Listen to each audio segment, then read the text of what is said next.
Que a graça e a paz do nosso Senhor Jesus seja com todos vocês que estão aqui conosco na Igreja Batista da Trindade para nós meditarmos na Palavra de Deus.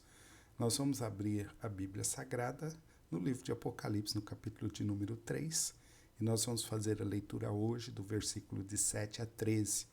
O tema da nossa meditação é Filadélfia, a igreja fiel. Vamos fazer a leitura da palavra de Deus. Diz assim: Ao anjo da igreja que está em Filadélfia, escreve: Isto diz o que é santo, o que é verdadeiro, o que tem a chave de Davi, o que abre e ninguém fecha, e fecha e ninguém abre.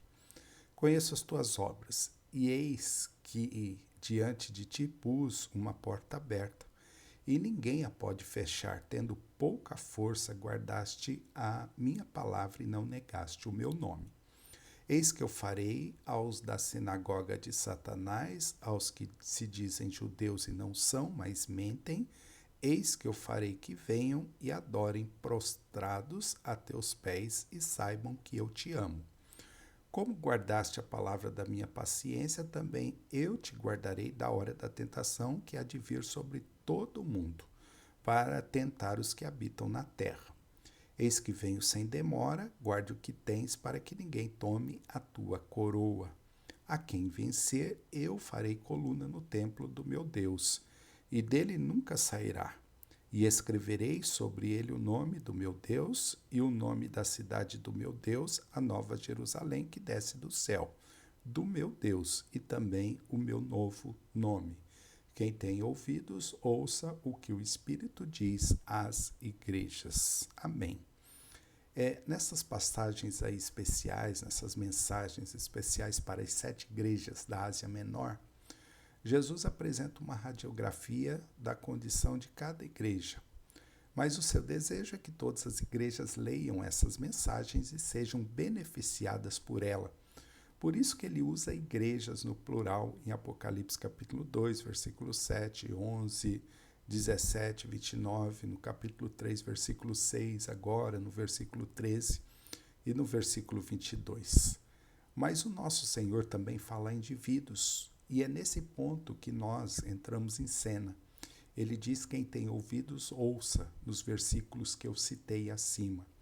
As igrejas são constituídas por indivíduos, por pessoas, e são esses indivíduos que definem a vida espiritual da igreja. Nesse momento, nós vamos falar sobre a Igreja de Cristo da cidade de Filadélfia. A cidade de Filadélfia ficava em um local estratégico da rota principal do Correio Imperial de Roma para o Oriente. Sendo assim, a cidade era chamada de Portal para o Oriente. Seria hoje como uma cidade de fronteira entre dois países. E sem dúvida, a igreja situava-se em um lugar de oportunidades evangelísticas extraordinárias. Pelo que parece, a igreja de Filadélfia também tinha uma visão de alcançar o mundo perdido. E esse portal, para o Oriente, transitava pessoas aí do Ocidente para o Oriente e do Oriente para o Ocidente, muitos mercadores, e passavam aí pela cidade de Filadélfia. Deus coloca também, o texto mostra aqui que Deus coloca diante dessa igreja uma porta aberta de evangelização. E Deus fala a respeito dessa porta aberta de evangelização. Esse texto também, essa igreja aqui de Filadélfia, não tem nenhuma repreensão de Jesus, diferente das outras igrejas. É uma igreja que deve ser seguida, É uma igreja fiel. Pelo menos aí 3 ensinos nós podemos tirar desse texto para que possamos seguir o exemplo da igreja de Filadélfia. O primeiro ensino é: não importa o tamanho da igreja, e sim a sua fidelidade. É isso que mostra o texto, versículo 7, versículo 8. Diz assim: E ao anjo da igreja que está em Filadélfia escreve: Isto diz o que é santo, o que é verdadeiro, o que tem a chave de Davi, o que abre e ninguém fecha, e fecha e ninguém abre. Conheço as tuas obras. Eis que diante de ti pus uma porta aberta e ninguém a pode fechar. Tendo pouca força, guardaste a minha palavra e não negaste o meu nome. Pelo que parece, a igreja de Filadélfia não era grande e nem forte, mas era uma igreja fiel. E Jesus se apresenta à igreja como santo, ou seja, como aquele que é santo em seu caráter, em suas palavras, em suas ações e seus propósitos, e que nada pode ser comparável a ele, ou ninguém pode ser comparável a ele. E Jesus se apresenta à igreja aqui como verdadeiro, né? Ou seja, Jesus é autêntico. Jesus não é uma cópia de Deus, como os demais deuses da nação, ou os deuses que eram adorados aí no Império Romano, né? Jesus se apresenta à igreja como aquele que tem autoridade para abrir e fechar portas. Isso tem a ver com oportunidade de ministério. E no caso aqui, o ministério de evangelismo da igreja. Geralmente, quando nós estamos desempregados, nós oramos assim: Senhor, abre uma porta de trabalho. A ideia aqui do texto é a mesma, só que no sentido de ministério, de evangelismo. A igreja de Filadélfia era pequena, ela tinha pouca força, mas era fiel a Jesus. E é isso que importava, né? Para Jesus, a fidelidade. Meus queridos irmãos, para Jesus, que é santo, que é verdadeiro, não é o tamanho nem a força da igreja que determina o seu ministério, mas sim a sua fé no chamado e na autoridade de Jesus. A igreja pode ser pequena, mas se for uma igreja evangelística, uma igreja que adora a Deus, uma igreja que é fiel a Deus, que é fiel à palavra de Deus, essa igreja para Jesus é uma igreja forte, é uma igreja abençoada. O segundo ensino desse texto é que sempre haverá oportunidades, né? Sempre haverá oportunidades e obstáculos. Estão aí do versículo 9 até o versículo 11.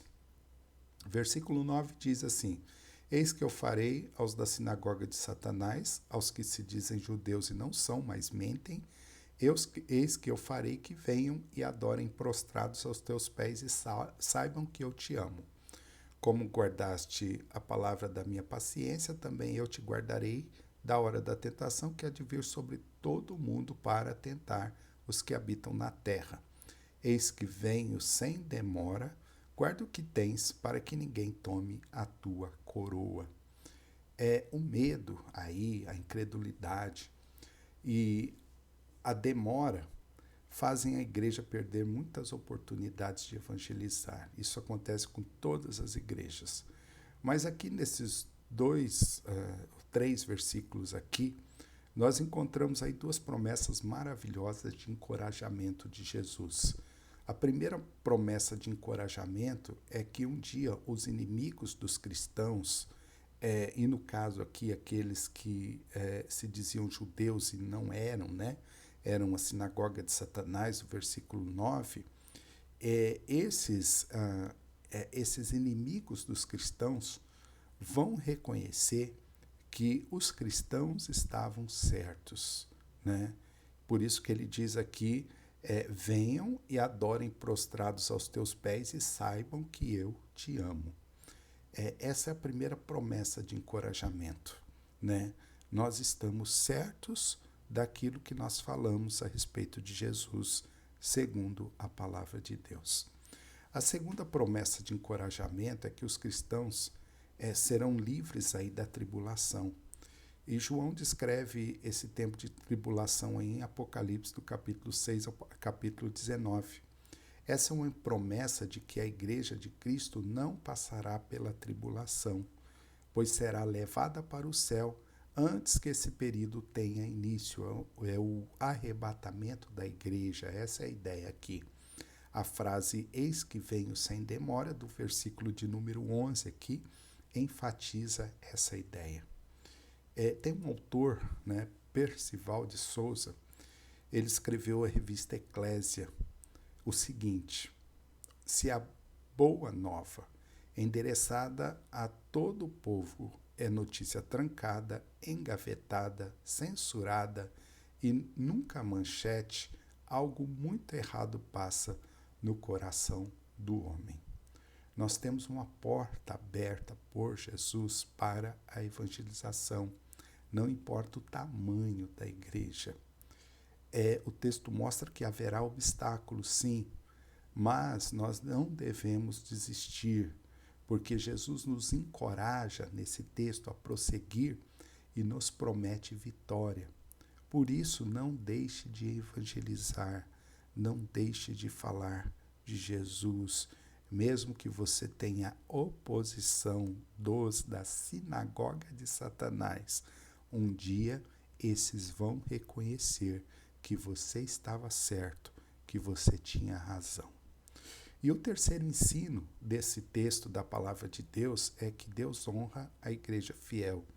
Versículos 12 e o versículo 13, que diz assim: a quem vencer, eu farei coluna no templo do meu Deus, e dele nunca sairá. Escreverei sobre ele o nome do meu Deus e o nome da cidade do meu Deus, a nova Jerusalém que desce do céu do meu Deus, e também o meu novo nome. Quem tem ouvidos, ouça o que o Espírito diz às igrejas. A cidade de Filadélfia se encontrava sobre uma falha geológica, né? E no ano 17 a.C., essa cidade foi destruída por um forte terremoto. É provável que o simbolismo aqui do versículo de número 12, né? Ao que vencer, eu farei coluna no templo do meu Deus, fosse significativo para os crentes da igreja aí de Filadélfia. Porque eles viviam aí nesta cidade sob o perigo constante de terremoto. Também as cidades antigas muitas vezes homenageavam seus líderes, construindo para eles colunas com o nome desses líderes escrito. Quando havia algum terremoto, essas cidades com suas colunas aí eram destruídas. O que o texto está falando aqui, irmãos, é que as colunas da cidade de Deus não são feitas de pedra, que podem ruir com terremotos. As colunas da cidade de Deus são os crentes fiéis, chamados pelo nome de Cristo e para a glória de Cristo. E Deus honra a cada uma das pessoas que são fiéis a Ele. Deus ama a cada um das suas colunas. Que Deus abençoe você e que você seja fiel a Ele. Que você não deixe passar oportunidade de evangelismo e que seja sempre coluna no reino de Deus. Esta é a mensagem para esta igreja de Filadélfia e é mensagem para todo crente em Jesus Cristo. Vamos orar nesse momento, vamos agradecer ao Senhor. Senhor, nosso Deus, amado Pai, obrigado, meu Deus, pela sua palavra. E nos ajude, Senhor, a ser colunas na tua igreja. Nos ajude, Senhor, a ser fiéis a ti. Nos ajude, ó Deus, a pregar o teu evangelho, para que outras pessoas também tenham uma oportunidade de entregar as suas vidas ao senhorio de Jesus Cristo. Nós te agradecemos, ó Deus, pela tua palavra, pois em nome de Jesus que nós oramos. Amém. Amém. Que Deus abençoe ricamente a sua vida.